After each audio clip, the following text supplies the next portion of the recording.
Dans le prochain épisode de Demain nous appartient. Tandis que Nord sort du coma, Tristan se venge de Vanessa.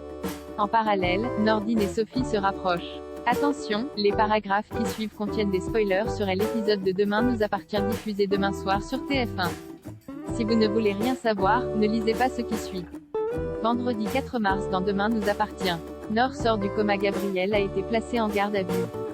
Le lendemain matin, il est interrogé par le commandant Constant en compagnie de Maître Novak. Quand le policier évoque les nombreux messages qu'il a envoyés à Nord juste avant son accident, Gabriel avoue qu'il était énervé contre sa colocataire mais jure cependant qu'il n'est pas l'auteur des messages anonymes et encore moins de l'accident qui l'a plongé dans le coma. Au cours de l'interrogatoire, il révèle par ailleurs au policier que Nord fréquente un homme marié qu'elle croise souvent à l'hôpital. Sophie demande donc au commandant de creuser cette piste au lieu de s'acharner sur son client. Pendant ce temps, Soraya est au chevet de sa sœur qui ne s'est toujours pas réveillée. Toutefois, ses constantes sont stables et son œdème continue de se résorber, ce qui est encourageant.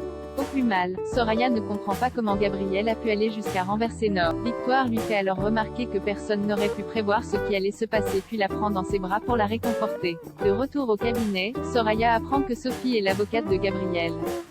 Furieuse, elle lui rappelle que sa petite sœur est dans le coma par sa faute. Après lui avoir dit que jusqu'à preuve du contraire il était présumé innocent, Sophie lui apprend que Nord entretient une liaison avec un homme marié.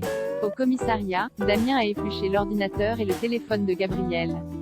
Non seulement son téléphone a borné chez lui le soir de l'accident mais il s'est en plus fait livrer à manger à son domicile. Concernant les messages de menaces, rien ne l'accuse. Désormais mis hors de cause, Gabriel est libéré et la police décide de se concentrer sur la piste de l'homme marié. Plus tard, Gabriel se rend au chevet de Nord mais Soraya le somme de quitter les lieux sur le champ. Les larmes aux yeux, le fils Géo jure qu'il ne lui aurait jamais fait de mal parce qu'il est amoureux d'elle. Mais rien n'y fait, l'avocate refuse de l'écouter et lui intime l'ordre de partir. En fin de journée, Nord se réveille. Comme elle a très mal à la tête, Cédric décide d'aller chercher un médecin et laisse Soraya s'occuper d'elle en son absence. Peu après, Cédric profite d'être seul avec Nord pour lui présenter ses excuses concernant tout ce qu'il lui a dit avant son accident. Il déclare ensuite qu'il n'a jamais voulu que leur histoire s'arrête car il tient trop à elle, et d'ajouter qu'il a cru devenir fou à l'idée de la perdre.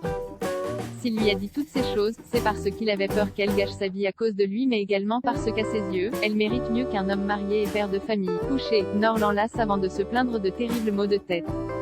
En parallèle, Damien est parvenu à retrouver les messages de menaces dans le téléphone de Nord.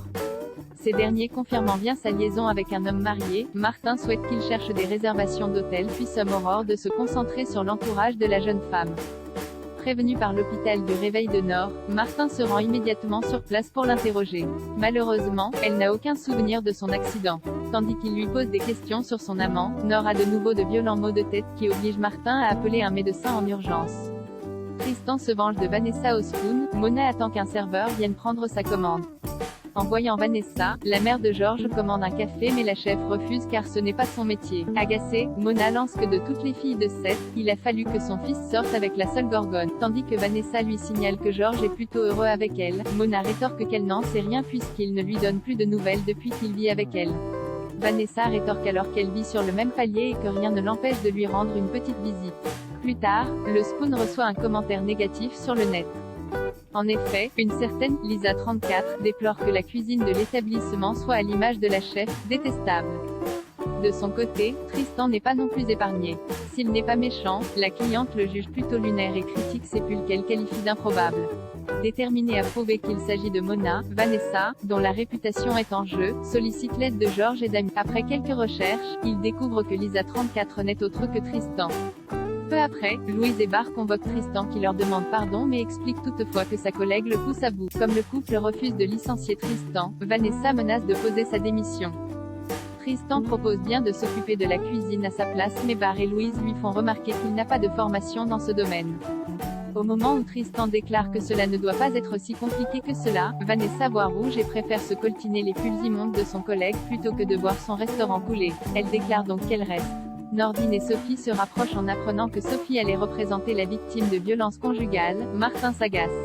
Quand il comprend que c'est son fils qui lui a parlé de cette affaire, Martin essaie de lui faire comprendre qu'elle se sert de lui. Cependant, Nordine n'en est pas si sûre et estime de plus qu'il n'y a pas de mal si cela permet à quelqu'un d'obtenir un bon avocat. Pour tirer cette histoire au clair, Nordine se rend au cabinet Perrault. Sophie confirme avoir contacté la victime après qu'il lui a parlé de l'affaire. Elle se dit également certaine qu'en continuant à collaborer ensemble, ils pourront en aider d'autres. Victor, qui a assisté à leur échange, a très bien compris le jeu de sa collègue. Lorsqu'il l'accuse de faire de Nordine un pourvoyeur de clients, Sophie lui rappelle que son procès débute lundi prochain puis précise que s'il est aussi arrogant avec la juge, elle ne pourra plus rien pour lui. La nuit tombée, Nordine retourne au cabinet Perrault pour donner à Sophie quelques informations confidentielles sur une affaire en cours. Même si elle est prête à tout pour ses clients, elle pense en revanche qu'il prend trop de risques pour son travail. Comme Nordine répond que cela ne lui pose pas de problème, Sophie avoue qu'il lui plaît et qu'elle n'a pas envie de gâcher cela.